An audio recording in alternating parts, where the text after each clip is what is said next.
Welcome to Education in Focus. I'm Eliana Kernodle. The Beverly Hills Unified School District decided to display Israeli flags on campus in support of their strong Jewish community, but now they're not. Joining me to tell us more about this is the Center Square's education reporter, Esther Wickham. Esther, tell us about this original decision to display the flags.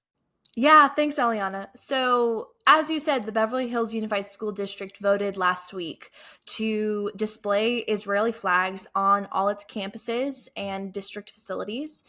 This comes after there were multiple incidences, around the city of anti-Semitism on these campuses. And because Beverly Hills is a strong Jewish community, they approved this proposal to fight against anti-Semitism. And a lot of board members, came into support. This was kind of a split in the middle. It was a 3-2 resolution that passed, and there were a lot of different, thoughts and opinions on both sides. Some board members said, this is the time to, fight against anti-Semitism, to create a safe environment for these students to feel like they are seen and they are known. While other opponents of the flag, other board members said that, by displaying these Israeli flags in the public schools are kind of blurring the lines between supporting the Jewish community and endorsing the Israeli government. With everything happening over across the pond with the Israeli-Hamas war, those board members that opposed the resolution just wanted to clarify, who are we actually supporting? What's the intention behind displaying these flags? And, are we actually protecting our students within these school districts and making them feel safe? If some students who are not Jewish or of other origins, this could lead to them feeling excluded. So there was a lot of, back and forth on the board members, but at the end of the day, the resolution was passed, and the school district's decision was made to, support the Jewish community during this time of increased anti-Semitism. Well, and this is also because of like Jewish American Heritage Month, right? Yes, so that was something that they clarified within one of the board meetings the day that they voted on it in May. That's Jewish Heritage Month. They kind of specified that the flags were not going to be displayed kind of outside the campuses along with, the California state flag, the United States flag, but within the classrooms. Month was in May, but they're doing this now. Yeah, at the beginning of the school year. Okay, but it's not like, was it supposed to be in perpetuity, or was it just going to be for just a set period of time? They didn't really specify that. They said that it was going to be for May Jewish Heritage Month. It wasn't going to be something that was like year round, like always being displayed. Okay.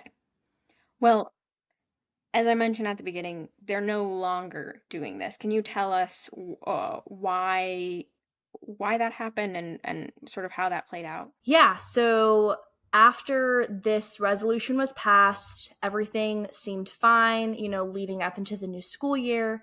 Then, literally like 36 hours later, after they had voted on displaying the Israeli flags on its campuses, Superintendent for the Beverly Hills Unified School District, Alex Cherniss, actually overruled the decision, stating that there was risen safety concerns for these Jewish students. So he essentially wrote in a statement, he said, quote, "In light of heightened safety concerns around displaying the flags on our campuses, I've made the decision to take immediate action for the safety and security of our students.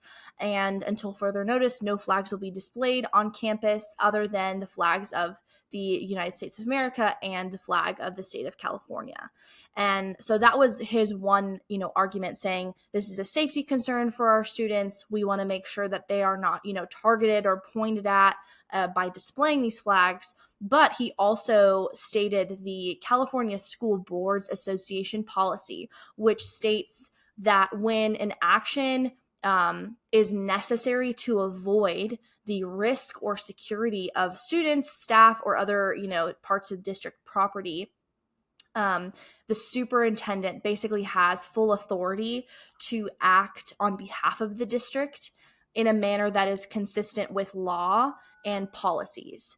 So he essentially made this executive decision that, according, to this policy, that this resolution needs to be overruled for the safety and security of everyone and the Jewish community within this district. And then what did the school board, like, how did they respond to this? Yeah, so Friday afternoon, he announced this Friday morning, August 29th, so right before going into the Labor Day weekend, and the school district held a special board meeting on that Friday afternoon to discuss the new resolution. So essentially, the resolution was passed and they held a special board meeting talking about the display.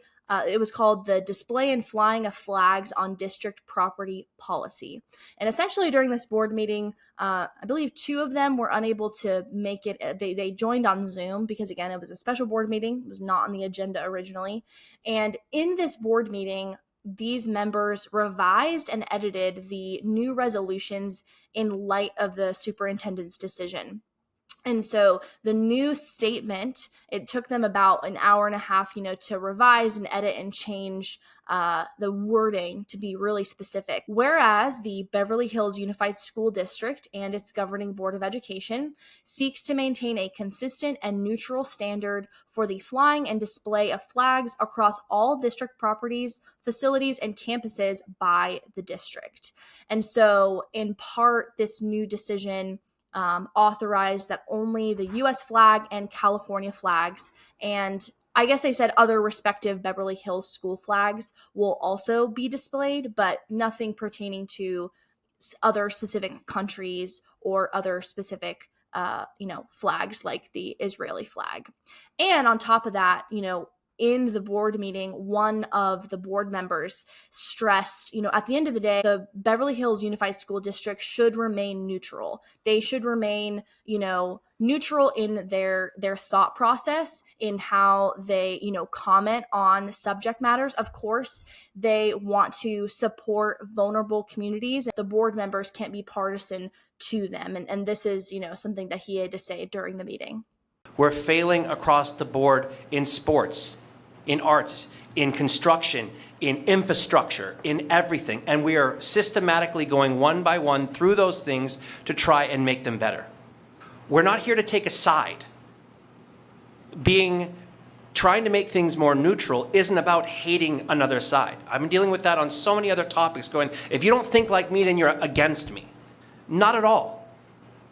I'm not trying to be against anyone. I'm trying to set as neutral of a playing field as possible. From people that are Jewish to people that are in the LGBTQ+, I have friends across the board. Love all of them. But there are things that are best left outside of a public school system. This resolution is just going to apply to every flag equally. It's not about saying, well, you don't get yours, so I don't get mine. No, it's got nothing to do with that. Just like he said, just because you are not displaying something on a school campus doesn't necessarily mean that you oppose it or you hate it. The school district can still support the Jewish community, but they are not in fact required to show that support by displaying these Israeli flags. Yeah, and he stresses, where do we draw the line? If we support LGBTQ, when should we, display their flags, and so on and so forth. And so he states, these board members should stay officially neutral. They should only display flags that are within the state or the country. But when it comes to specific communities or specific groups, we can show our support in other ways, but displaying the flag should not be one of them. Well, Esther, thank you for your insights on this story. You can keep up with this story and more at thecentersquare.com.